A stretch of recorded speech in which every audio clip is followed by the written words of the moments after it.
paper yang kalian buat bisa maksimal hasilnya ya dan mendapatkan hasil yang memuaskan. Amin. Saya belum koreksi ujian kalian, nanti mudah-mudahan minggu depan lah ya. Mudah-mudahan nanti sudah bisa saya koreksi semua kelas saya, nanti bersama-sama saya akan masukkan. Ada dua media yang akan saya gunakan untuk info ujian MIT. Yang pertama adalah di grup kelas kalian, grup WA, kemudian satunya lagi saya masukkan di dashboard saya supaya nanti kalau kalian lupa atau mungkin besok di akhir semester kalian butuh, kalian bisa menghitung dari situ. Ya, dan nanti saya akan ajarkan pada kalian bagaimana menghitung nilai akhir kalian. Ya, bukan saya menentukan nilai kalian, tapi kalian yang menentukan. Ya, mulai dari sekarang dikumpulin terus-menerus, terutama tugas-tugas.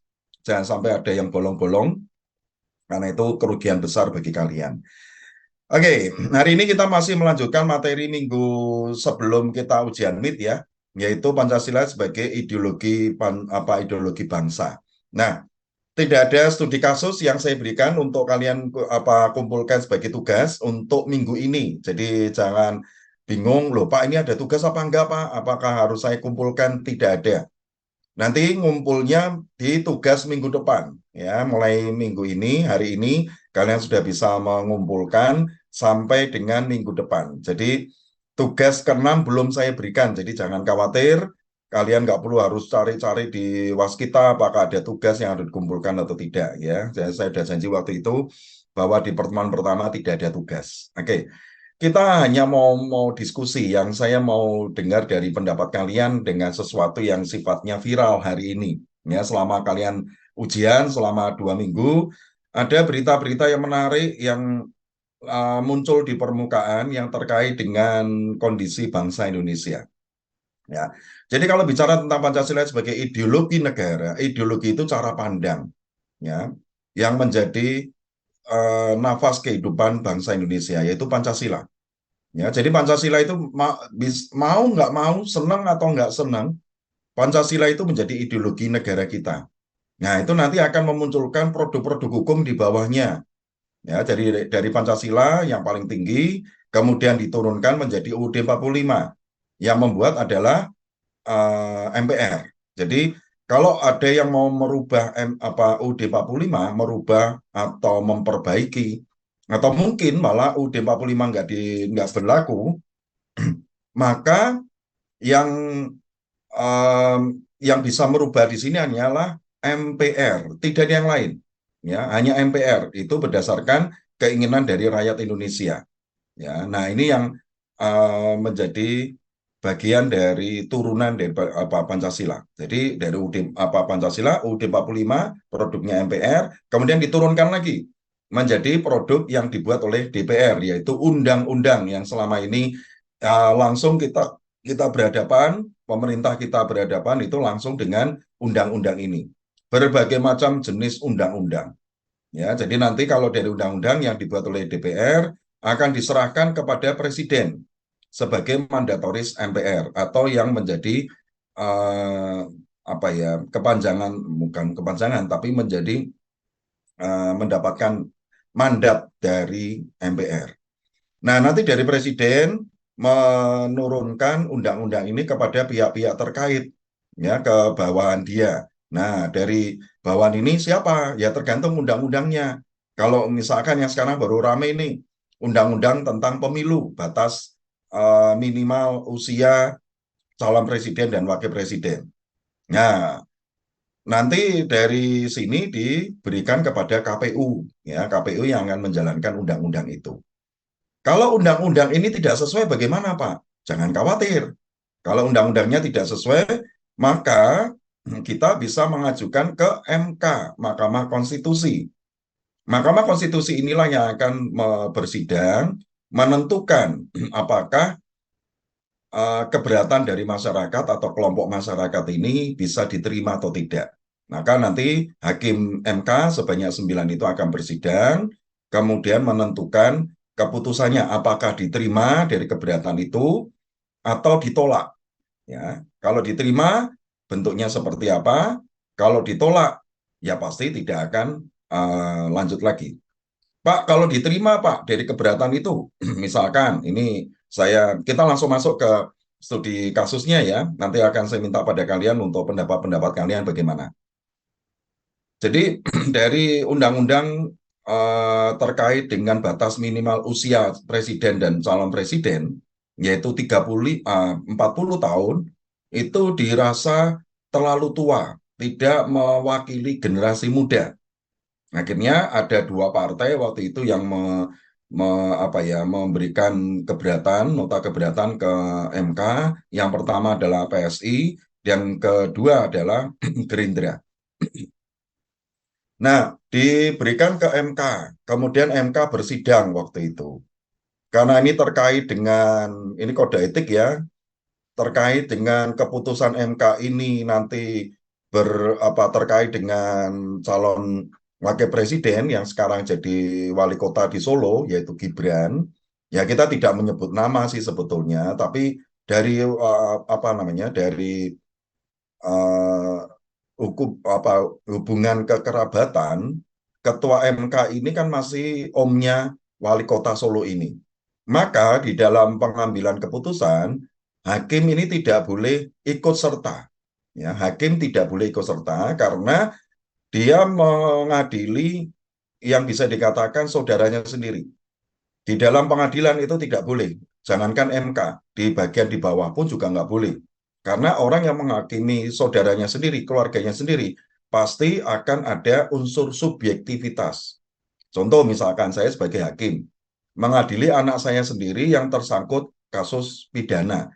Itu pasti nggak boleh. Karena saya pasti akan mengambil keputusan yang melindungi anak saya. Maka di dalam sidang yang terkait anak saya ini, maka saya tidak boleh menjadi hakim. Diganti orang lain supaya bisa objektif.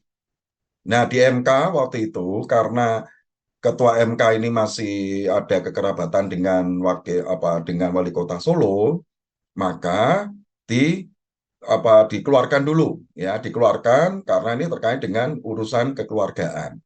Nah, awalnya memang bagus gitu ya, memang ketua MK ini tidak ikut ambil bagian di situ.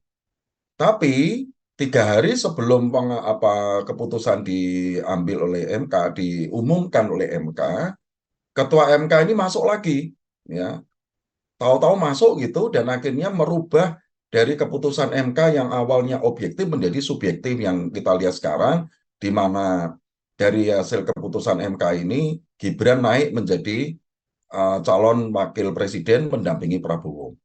Kita tidak membahas tentang itu dulu, ya, tidak membahas tentang hasil dari dampak dari keputusan MK ini. Ya, yang kita ambil di sini, yang kita bahas pada pagi hari ini adalah pengambilan keputusan MK ini sendiri. Jadi proses dari pengambilan MK itu bagaimana, Pak? Jadi gini, pada saat MK memutuskan satu perkara yang terkait dengan undang-undang kan, maka keputusan MK ini harus diberikan ke DPR terlebih dahulu. Ya, diberikan oleh ke DPR, kemudian DPR akan bersidang, merubah undang-undang yang mereka buat sesuai dengan perintah dari MK. Nanti dari undang-undang ini diberikan kepada presiden, presiden memberikan kepada ketua KPU karena terkait dengan pemilu. Oke. Yang terjadi selama ini kan enggak. MK diambil hakim MK ini ketua MK-nya ikut, yang harusnya nggak boleh. Ya, itu ikut masuk di dalamnya mengambil keputusan. Itu yang pertama. Ini kesalahan dari MK. Yang kedua, hasil dari MK ini langsung diputuskan oleh KPU. Jadi lompat ini. Harusnya kan DPR dulu gitu ya, tapi DPR belum merubah. Undang-undangnya masih undang-undang yang lama. Belum undang-undang yang baru berdasarkan hasil keputusan MK tadi itu. Jadi langsung lompatnya nggak boleh. Jadi harusnya MK diserahkan dulu ke DPR, DPR bersidang, mengeluarkan undang-undang baru terkait dengan usia tadi, batas usia ataupun syaratnya, nanti diserahkan ke presiden, setelah itu presiden menyerahkan ke KPU, KPU merubah. Tapi yang terjadi kan nggak lompat gitu aja. Nah dampaknya adalah konstitusi di Indonesia menjadi tidak ada harganya. Nah, kalau konstitusi Indonesia tidak ada harganya, maka kita naik ke atas. Dia melanggar UUD 45, dia juga melanggar Pancasila, kaitannya dengan sila keempat. Nah, ini yang jadi masalah. Jadi makanya hari ini yang kita tunggu-tunggu ini, ya, bagaimana MKMK. MKMK itu adalah Majelis Kehormatan Mahkamah Konstitusi akan membacakan keputusan mereka terkait dengan apa yang dihasilkan oleh MK. Ini kalau keputusannya ini ternyata membatalkan dari keputusan MK, maka yang terjadi adalah akan terjadi perubahan yang luar biasa nanti ke depan. Ya, ini hari ini menarik sekali. Ya, kita mau perhatikan. Mungkin di antara kalian ada yang mengikuti, ya banyak yang tidak gitu. Apa tuh Pak MKMK? Saya pernah dengar Pak MKMK itu apa tuh Pak? Majelis Kehormatan Mahkamah Konstitusi. Jadi kalau MK ini dia bertugas untuk mengawasi kerja dari MK supaya tetap objektif. Kalau nggak ada yang ngawasi, terus nanti kan mereka bisa seenaknya sendiri gitu kan.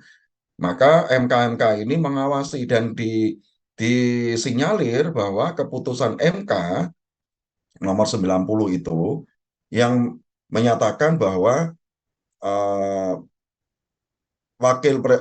presiden dan wakil presiden batas usia minimalnya tetap 40, masih sama 40, tapi ada syarat tambahan, yaitu dia boleh kalau kurang dari 40 tahun yang penting adalah dia pernah menjadi atau menjabat sebagai kepala daerah.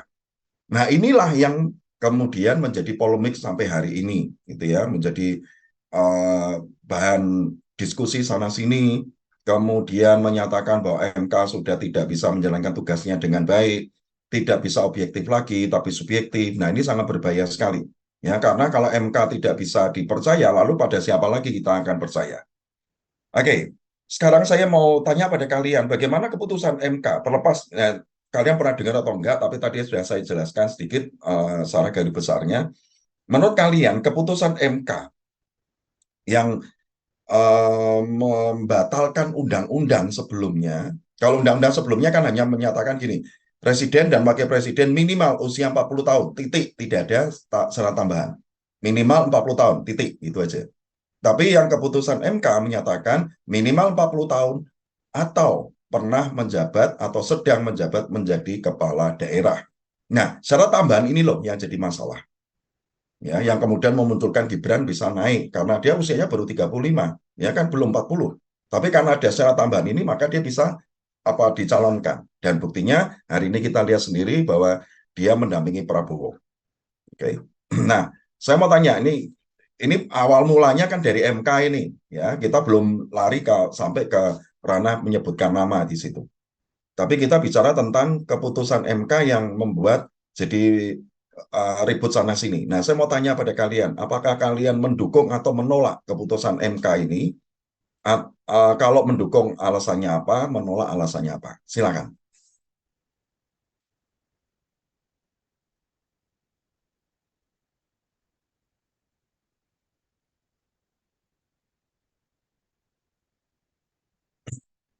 Mari silakan, nggak usah malu-malu.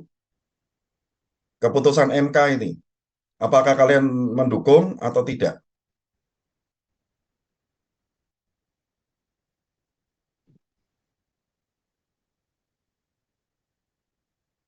Yuk, Suara, Pak. gimana? Lutfi? Mohon izin menyampaikan pendapat. Ya, mari silakan Lutfi. Kalau menurut saya pribadi, saya tidak mendukung, Pak.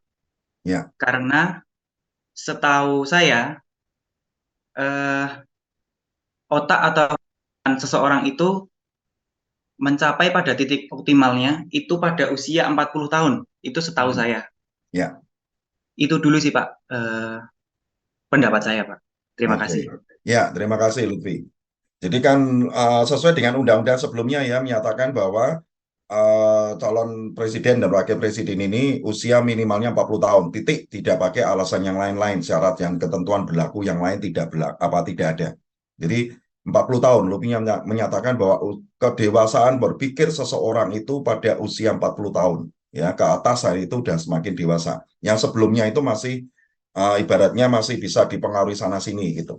Oke, terima kasih Lutfi. Berikutnya, Tinggal bilang aja, Pak, setuju, alasannya apa? Tidak setuju, alasannya apa? Mari, beberapa dari kalian, nanti habis itu saya akan melanjutkan cerita saya ulang, setelah itu kita bubar. Ya, bisa aja lebih cepat dengan kuliahnya kalau cepat memberikan pendapat. Mari, Saya Pak, ya, Fahmi, silakan Fahmi. saya sih setuju ya Pak sama keputusannya MK. Hmm, Karena kalau menurut saya sendiri, kedewasaan dalam berpikir itu bukan umur doang yang mempengaruhi ya, dari bagaimana dia tumbuh di sebuah lingkungan, bagaimana dia melakukan sebuah aktivitas dalam kehidupan sehari-hari itu juga nggak mempengaruhi. Terus ada beberapa juga contoh kayak anak 12 tahun yang udah bisa merancang program software untuk eh, perangkat iOS. Nah, itu hmm, kan kayak masih 12 tahun gitu dan ya, orang-orang umurnya jauh lebih tua dari dia tuh masih belum bisa. Jadi hmm, menurut saya tentang pola berpikir yang matang di umur 30 tahun itu 40 tahun itu nggak gimana ya, nggak nggak fix relevan gitu, lagi. nggak relevan ya. Jadi Ya, untuk orang-orang muda yang ingin mencalonkan diri tuh masih bisa lah, dan ada syarat tambahannya juga kan yang pernah menjabat gitu. Berarti udah punya pengalaman gitu kan. hmm, Jadi menurut saya fair-fair aja sih. ya. Oke, Fahmi, terima kasih sekali ya untuk pendapatnya. Mari, yang lain.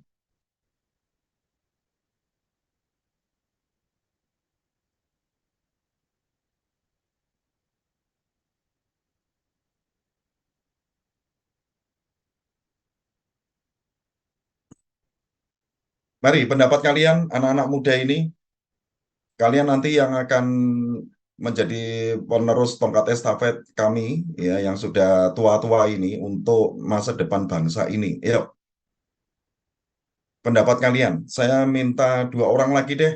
Yuk, setelah itu saya akan menyampaikan pendapat saya. Ya Pak, Ya, Alfra, silakan. menurut saya setuju saja Pak, Ya, karena tidak merugikan satu sama lain dan hmm, keputusannya kan eh, masih menyangkut minimal umur 40 tahun. hmm, Terus juga kalau anak mudanya juga pengen menjabat, menjadi pejabat itu, kalau punya pengalaman juga bisa mengajukan gitu kan Pak. Jadi satu sama lain gak ada yang rugi gitu. hmm. Keputusannya rasional gitu Pak. Ya, oke, Alfra, Terima terima kasih kasih Pak. sekali. Satu orang lagi terakhir. Setelah itu saya akan menyampaikan pendapat saya.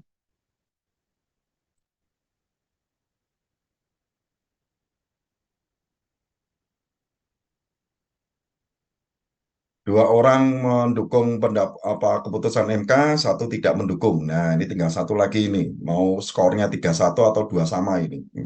Kayak sepak bola aja. Mari, silakan. Satu orang lagi.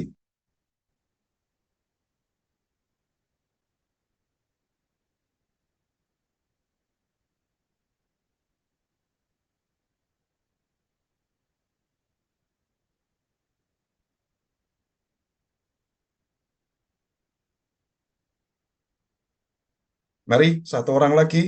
Tinggal setuju atau tidak setuju, alasannya apa. Udah, gitu aja. Nanti habis itu langsung saya ngomong dan kuliah kita selesai gitu ya.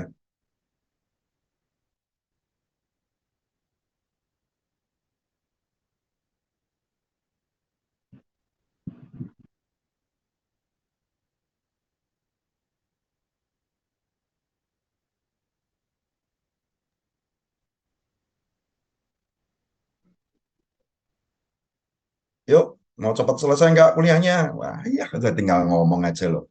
Belepotan nggak apa-apa jawaban kalian. Saya itu hanya pengen kalian itu berani ngomong gitu loh.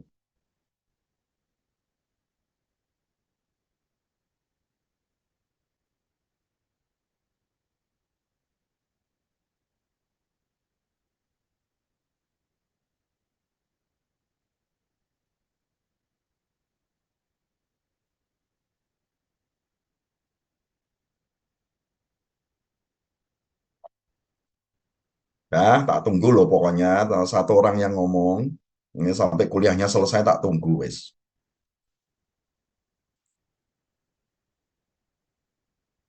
Yuk, ngomong yuk.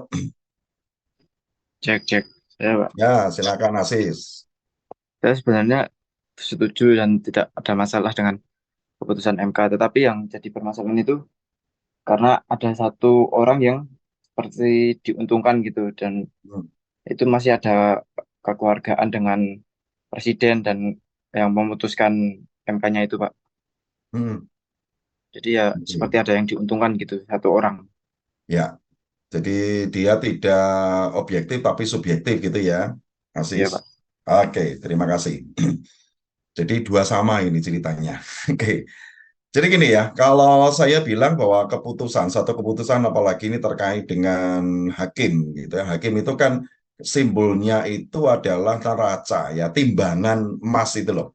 Ya, yang dia timbangannya itu sama ya, tidak condong ke kanan maupun ke kiri gitu ya. Jadi dia itu posisinya itu seimbang.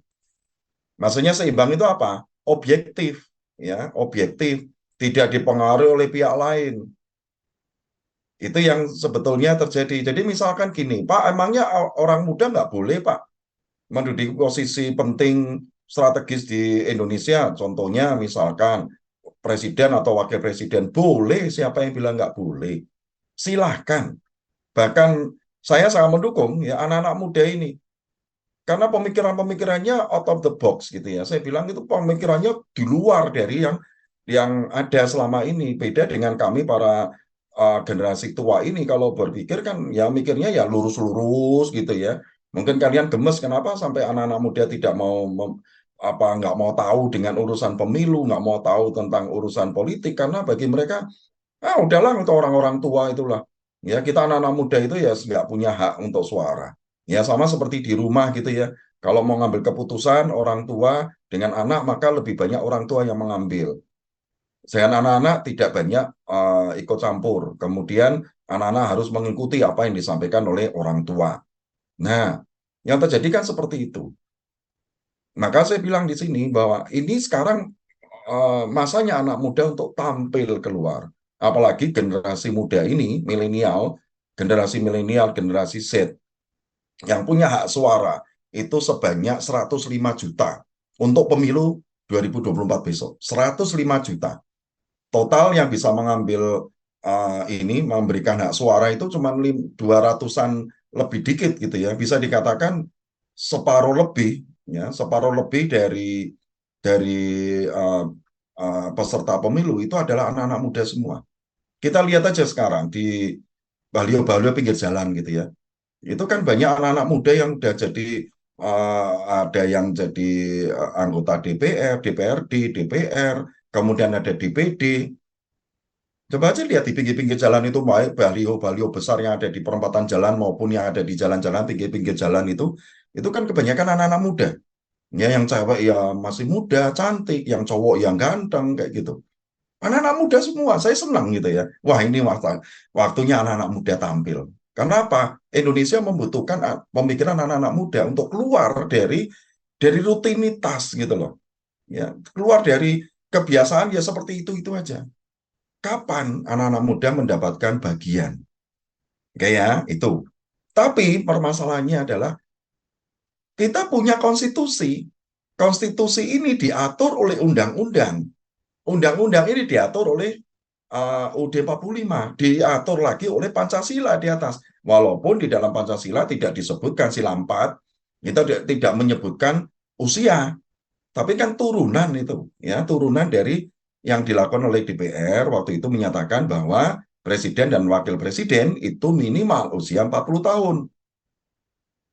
Itu kan berapa tahun yang lalu gitu ya, berapa tahun yang lalu di mana usia ini masih dianggap 40 tahun ini adalah usia yang matang gitu loh. Nah, kalau dirasa bahwa usia 40 tahun ini itu sudah tidak lagi mewakili anak-anak muda dengan kemampuan yang hebat, perbaiki dulu undang-undangnya gitu loh. Ya, ya, dilakukan dulu perbaikan undang-undang sesuai dengan konstitusi, sesuai dengan prosedurnya, barulah dilakukan eksekusinya gitu loh. Ya, jadi misalnya contoh gini, Sekarang usia 40 tahun dirasa sudah tidak lagi mewakili anak-anak muda. Pemikiran anak-anak muda itu udah bagus sekali, ya, baik yang menjadi kepala daerah maupun yang ada di pemerintahan macam-macam. Anak-anak muda usia di bawah 40 tahun ini sudah dirasakan mereka udah cukup matang. Nah, usia berapa? Ya, anggap aja 35 tahun lah, gitu ya. Jadi usianya ini jadi tarik lagi ke bawah menjadi 35 tahun. Ya, kalau memang 35 tahun, maka DPR yang harus melakukan perubahan undang-undang ini dulu, ya, bahwa batas usia calon presiden dan wakil presiden itu adalah 35 tahun minimal. Oke. Kemudian mau ditambahi syarat-syarat yang lain silakan aja. Ya, selama syarat itu bisa diterima dan memberikan efek yang adil gitu ya, bahwa anak-anak muda ini juga bisa tampil, memberikan tenaganya, pemikirannya, usahanya segala macam untuk bangsa ini, it's okay, nggak apa-apa. Nah, dari undang-undang ini diserahkan ke presiden, lalu presiden menyerahkan ke KPU untuk dijalankan. Harusnya seperti itu. Yang terjadi selama ini kan enggak. Awalnya waktu itu, kalau kita lihat, ya, itu kan Prabowo waktu itu mendekati Gibran. Karena Jokowi sudah nggak mungkin lagi menjabat untuk yang ketiga kalinya kan, karena konstitusi menyatakan maksimal 2 kali berturut-turut. Ya, kemudian sosok Jokowi ini sendiri kan sangat kuat gitu ya, bisa dikatakan. Nah, sehingga siapa yang kira-kira bisa mewakili Jokowi ini? Yo, anaknya si Gibran yang saat ini menjadi wali kota Solo. Maka Prabowo waktu itu kan waktu Lebaran waktu itu ya, mungkin kalian ngikutin itu, Prabowo kan pergi ke Solo yang dia alasannya untuk halal bihalal silaturahmi, tapi sebetulnya nego ini, dia menego si Gibran. Ayolah kamu jadi wakil presiden saya, ya, sebagai representasi dari ayahmu. Nah, karena waktu itu terkendala si Gibran ini, satu, terkendala dengan usia, karena undang-undang menyatakan 40, dia belum sampai 40, baru 35. Kemudian dia masih dalam menjadi bagian dari PDIP waktu itu, sehingga kan banyak kendala-kendala yang dihadapi oleh Gibran untuk bisa menerima ya gitu kan, untuk menyatakan ya ke Prabowo. Sehingga lalu waktu itu dua partai ini, PSI dan Gerindra, mengajukan nota keberatan tentang undang-undang ini, batas usia minimal ini, ke MK. Oke, sudah sesuai prosedur, benar. MK memutuskan. Nah, karena MK, tadi saya lanjut lagi kan, dari cerita saya kembali lagi tadi, pada saat, ini kan tujuannya ke Gibran, mana ada kepala daerah lain yang apa usia muda yang akan disasar oleh Prabowo waktu itu. Ya, kalau nggak Gibran siapa lagi? Sehingga dengan keputusan ini kan sebetulnya untuk melegalkan Gibran untuk menjadi wakilnya Prabowo untuk maju di dalam pemilu waktu itu. Sehingga PSI dan Gerindra waktu itu menyampaikan ke MK, MK bersidang karena ini kaitannya langsung bahwa ketua MK ini masih pamannya Gibran, maka ketua MK ini disingkirkan dulu, dikeluarkan dari kelompok. Ya, dia nggak boleh memberikan hak suara di situ, keputusan di situ, karena nanti bisa terjadi subjektivitas. Karena saya pamannya Gibran, maka saya menggolkan Gibran ini dengan batas usianya jadi 35, supaya si Gibran bisa maju. Kan nggak boleh. Maka hakim yang tersisa inilah yang mereka berdiskusi.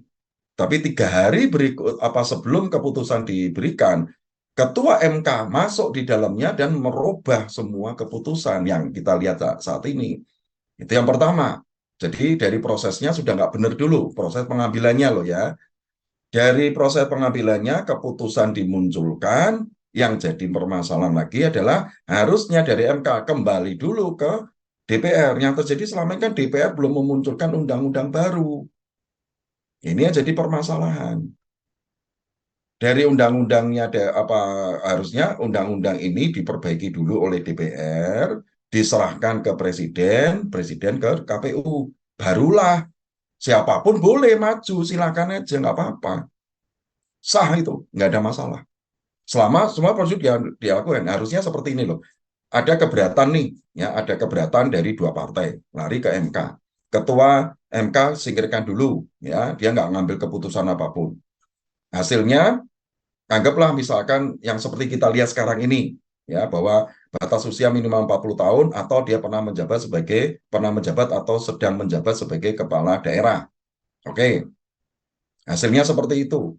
Lalu diserahkan dulu ke DPR, DPR merubahnya dulu, baru ke Presiden dan KPU. Harusnya seperti itu dijalankan dulu. Bukan kemudian mendadak MK sudah direcoki dengan orang yang tidak boleh masuk, satu. Kemudian tahu-tahu KPU memberikan, jadi hasil dari MK itu keluar, langsung KPU merubah syaratnya. Hari itu juga, jadi waktu MK menyatakan oke, hari itu juga KPU langsung merubah. Ini kan melompati dua bagian, DPR dan Presiden dilompatin semua. Ini yang tidak sesuai dengan undang-undang yang ada di Indonesia. Nah, kalau tidak sesuai dengan undang-undang, artinya dia melanggar Pancasila, sila keempat. Itu yang terjadi. Jadi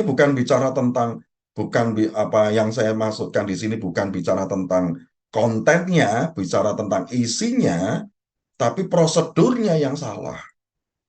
Ya, prosedurnya yang salah. Ini yang harus dibetulkan. Kalau enggak, ini akan menjadi kebiasaan ke depan dan akhirnya apa? MK sudah tidak lagi menjadi bagian yang objektif. Selama ini orang masih sangat percaya dengan MK, masih mendukung apapun hasil dari MK. Tapi dengan kasus yang terjadi sekarang ini, yang terakhir nomor 90, keputusan MK nomor 90, itu rakyat sudah tidak percaya lagi dengan MK. Ini kan bahaya sekali. Kita sudah tidak percaya lagi ya, tentang lembaga legislatif. DPR, DPRD, orang udah mulai banyak yang masa bodoh gitu ya. Ditandai dengan anak-anak muda sekarang kan kayak kalian gitu kalau udah ngomong masalah politik kan malas gitu. Nah, kalau malas kenapa malas? Nah, itu yang terjadi DPR banyak orang yang korupsi ya atau dikena suap. Kita nggak usah harus menyebutkan nama banyak banget. Kemudian dari eksekutif berapa banyak eh, menteri, kemudian ada kepala daerah yang tertangkap tangan dia melakukan korupsi, disuap macam-macam dan akhirnya masuk penjara. Ada hakim yang terkena korupsi juga, kemudian suap dan akhirnya masuk penjara juga. Nah, ini yang membuat kemudian orang lalu tidak punya harapan lagi untuk lembaga-lembaga ini karena eksekutif sudah disogok, bisa disogok, legislatif bisa disogok, yudikatif bisa disogok. Satu-satunya lembaga di Indonesia yang dirasa masih bersih itu adalah MK. Ternyata MK sekarang juga bisa dipengaruhi. Mana lagi KPK? Mungkin kalian bilang, Pak, KPK masih aman, Pak. Siapa yang bilang? Ketua KPK hari ini dia sedang diperiksa karena diindikasi dia mengancam Menteri Pertanian ya, untuk memberikan sejumlah uang tertentu kepada Ketua KPK. Jadi udah nggak bisa lagi, ini mau bilang apa lagi? Semua lembaga itu punya boroknya, punya dosanya. Satu-satunya MK itu yang masih bersih gitu loh ibaratnya. Ya dia nggak punya dosa ibaratnya. Ternyata disikat seperti itu. Nah itulah yang kenapa saya bilang dengan keputusan MK itu bagi saya apalagi setelah keputusan MK, prosedur yang dijalankan setelah itu tidak dijalankan semua. Ini presiden yang luar biasa buruk ya di alam demokrasi. Ingat, negara kita demokrasi, bukan kerajaan. Ya, kalau kerajaan seperti negara-negara di luar negeri, nggak ada masalah. Raja atau ratu memberikan perintah, itu undang-undang, sudah yang lainnya harus ikut. Seneng nggak seneng ikut. Karena kerajaan. Tapi karena kita alam demokrasi, demokrasi itu membuat satu birokrasi. Makanya kalau kalian dengar, wah birokrat, kalau mau ngurus ke apa-apa ke lembaga pemerintahan, kelurahan, kecamatan atau tempat-tempat yang dinas yang lain, prosedurnya panjangnya minta ampun. Ya, karena itulah yang dinamakan birokrasi. Birokrasi ini harus sesuai dengan undang-undang. Senang nggak senang, ya harus dijalankan karena itu ada konsekuensi dari negara demokrasi. Ya seperti itu. Oke. Jadi nggak bisa apa nggak bisa memprotes dengan adanya prosedur seperti itu, birokrasi seperti itu harus dijalankan. Kecuali negara kita mau diganti, bukan lagi demokrasi, tapi negara kerajaan. Nanti kita menunjuk raja ini ceritanya. Kemudian Pancasila kita ganti sekalian. Nah, itu bisa. Tapi kan permasalahan tidak semudah yang kita bayangkan merubah Pancasila. Ngeri merubah Pancasila artinya hukum, semua produk hukum UUD 45 dibatalkan, undang-undang dibatalkan sampai ke tingkat-tingkat RT. Apa yang terjadi? Negara kita akan menjadi negara barbar yang tidak punya hukum. Hukum itu adalah hukum alam, hukum rimba, siapa yang kuat, dia yang menang. Karena tidak ada hukum, karena hukum yang ada selama ini produk dari Pancasila dibatalkan dan kita harus membuat hukum yang baru. Permasalahannya ideologi apa yang mau kita pegang. Nah, ini jadi permasalahan lagi kan, polemik lagi. Apakah kita akan mengambil ideologi kapitalis, mengambil ideologi sosialis, atau ideologi khilafah, atau ideologi yang lain. Nah, itu kan jadi perdebatan. Nah, selama perdebatan ini kan hukum ini hilang gitu loh. Ya, hukum Pancasila ini kalau Pancasila udah nggak berlaku kok, maka produk hukum yang lainnya kan hilang semua. Nah, rakyat ini kan butuh kepastian hukum untuk berperilaku sehari-hari. Selama ini mungkin saya melihat tetangga saya, wah rumahnya bagus, barang-barangnya bagus, membuat saya iri dengan nggak ada hukum lagi. Artinya kan saya bisa merampok rumah tetangga saya, mengambil barang-barang yang saya inginkan. Ya memang tetangga saya pasti akan mempertahankan harta bendanya. Tapi karena saya merasa kuat, maka saya gebukin itu tetangga saya. Akhirnya terpaksa dia memberikan barang ke saya. Sah nggak Pak? Ya sah. Hukum rimba yang terjadi kalau selama yang kuat itu bisa menang, siapa yang kuat dia menang. Karena hukumnya belum ada.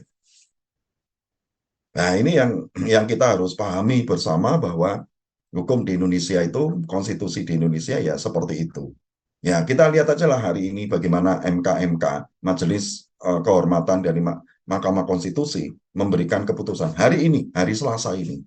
Kita akan saya sangat menunggu bagaimana keputusan dari MK ini mengembalikan MK ke ranahnya lagi, menjadi lembaga yang kredibel, yang percaya.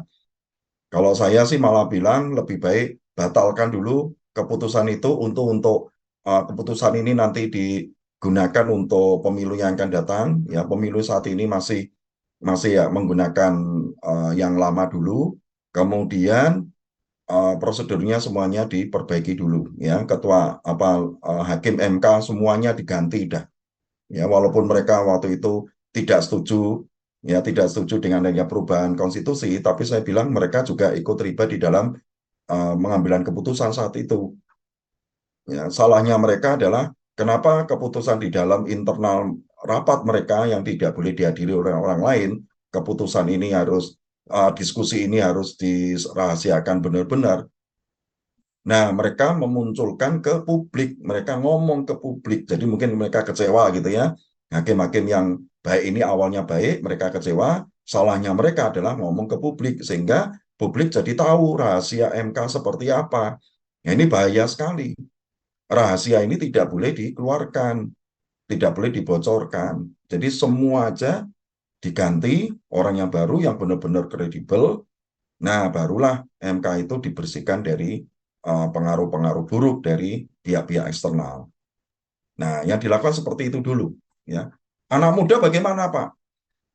Anak muda mendapatkan saat ini banyak kok, ya di mana Pak? Jadi kepala daerah, ya baik dari wali kota maupun ke gubernur. Nanti bulan September tahun depan itu pilkada serentak. Ayo, itu anak-anak muda bisa dipilih itu. Kemudian anggota legislatif itu bisa dipilih anak-anak muda. Ya, buktinya hari ini mereka sudah banyak berkiprah.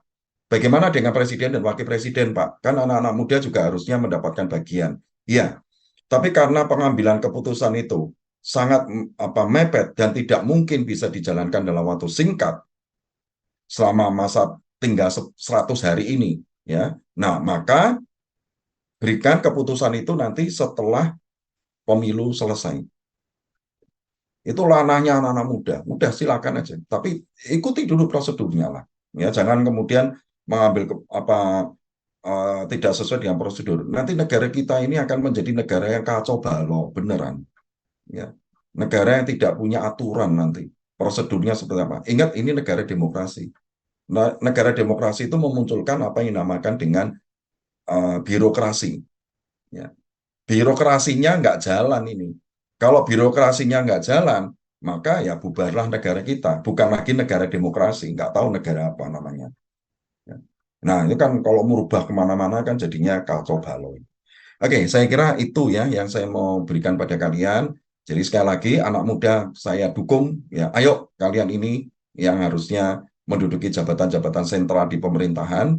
Tapi ingat, konstitusi tetap harus dijalankan dengan baik. Ada konstitusi yang tidak apa sesuai, perbaiki, ya perbaiki. Tapi bukan kemudian dipaksa-paksain seperti sekarang ini yang tidak sesuai dengan prosedur. Itu nggak benar. Ya, itu akan menjadikan contoh ke depan nanti jadi semakin bubar. Ya. Oke, saya kira itu yang bisa saya berikan. Oke, ada yang mau bertanya? Silakan. Yang belum presensi, silakan presensi untuk menuliskan nomor NIM kalian di kolom chat. Masih banyak yang belum presensi. Nggak ada yang mau bertanya?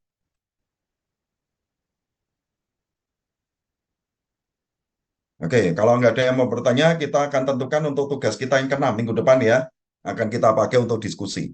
Oke, silakan kalian mau minggu depan kita akan berbicara tentang Pancasila sebagai sistem filsafat. Filsafat itu adalah satu hal yang abstrak ya. Filsafat itu sesuatu yang abstrak tapi menjiwai diri kita.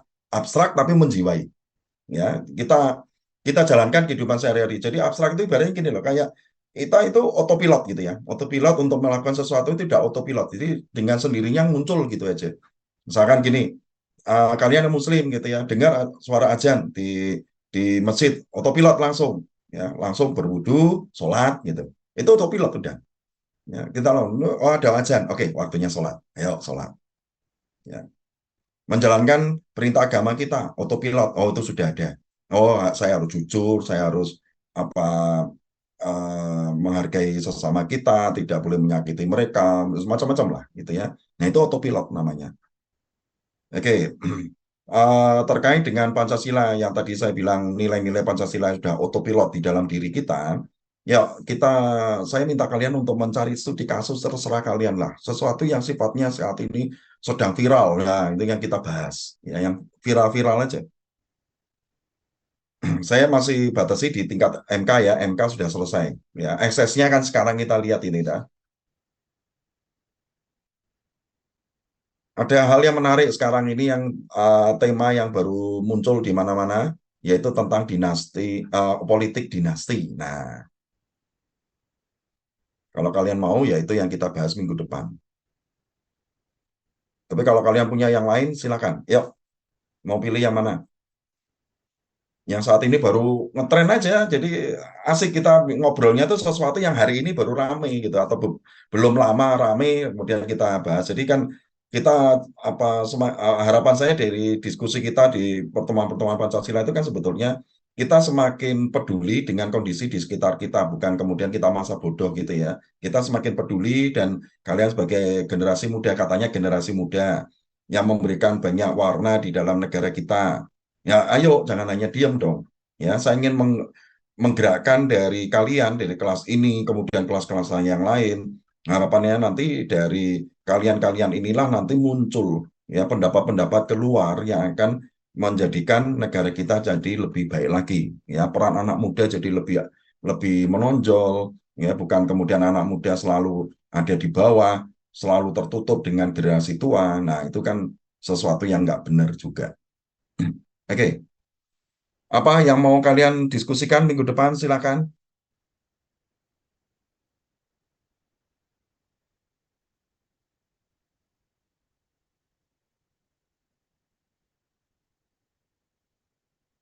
Tadi saya sudah munculkan kalau kalian bingung ya politik identitas kita bisa ini lanjutan dari MK tadi itu sebetulnya.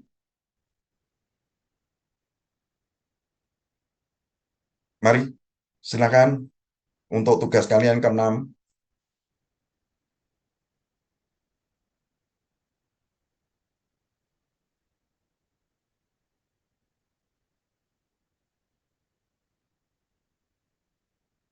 Yuk,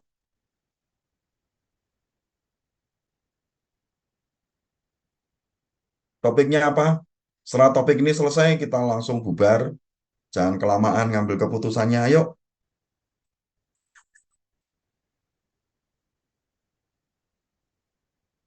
mau politik identitas yang kita bahas. Mari,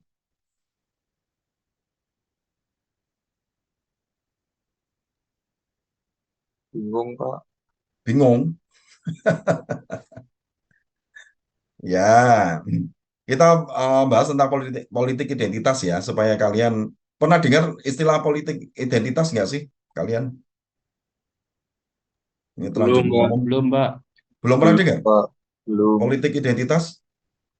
Belum, Belum, Pak. Pak. Politik ini, politik dinasti. Alah, kok politik identitas toh? Politik dinasti. Pernah dengar nggak politik dinasti?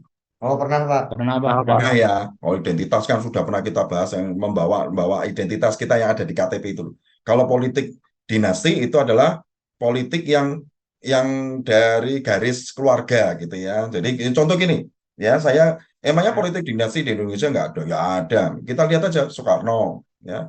Kita lihat aja di balio-balio pinggir jalan itu loh, yang politik-politik itu kan lihat atas diri itu kan mesti politik identitas apa politik dinasti itu dimunculkan atas itu Soekarno, nanti turun ke bawah Megawati, nanti dari Megawati turun lagi Puan, ya dari Puan nanti turun ke anaknya Puan itu ada dua loh, cowok dan cewek, ya mereka udah masuk di dalam uh, politik juga, ya menjadi anggota DPR kalau nggak salah. Nah, ini politik identitas, oke, politik dinasti, kemudian ada SBY yang menurunkan ini pengaruhnya ke anaknya AHY, ya lalu sekarang Jokowi juga. Ya. Jadi politik dinasti ini bukan sesuatu yang aneh di Indonesia gitu ya. Nah, minggu depan kita akan bahas itu, politik dinasti itu. Oke? Ya, sebagian dari kalian ada yang pernah dengar, sebagian mungkin ada yang ya selentingan tapi nggak ngerti isinya apa. Yuk minggu depan kita membahas itu, kita kupas tuntas supaya apa? Pemahaman kita tentang politik dinasti ini menjadi lebih apa ya? eh, proporsional gitu ya. Bukan sesuatu apakah politik dinasti ini buruk atau politik dinasti ini bagus, ya. Ayo kita bahas minggu depan, ya. Nah, harapan saya nanti kalian kalau dengar istilah politik dinasti kemudian bukan kemudian antipati gitu ya. Nah, itu kan yang terjadi selama ini kan salah paham juga gitu. Oke. Minggu depan kita bahas tentang itu ya. Nanti untuk minggu-minggu berikutnya coba nanti kalian sambil dengar ya mulai dari sekarang yang viral-viral itu apa, yuk kita bahas ya supaya menjadi sesuatu yang menarik di dalam diskusi kita. Oke, saya kira itu dulu yang bisa saya berikan pada hari ini. Terima kasih untuk kebersamaannya. Sekali lagi bagi kalian yang belum presensi, masih saya kasih kesempatan untuk menuliskan nomor NIM kalian sembari saya masukkan secara manual. Ya, jadi kalau yang sudah presensi secara manual maupun online, kalian boleh langsung meninggalkan ruang Zoom ini ya untuk melanjutkan aktivitas berikutnya. Oke, saya kira itu dulu. Terima kasih untuk waktunya. Kita ketemu minggu depan. Selamat pagi. Pagi. Pagi, Pak. Terima Pagi, Pak. kasih. Ya. Terima kasih.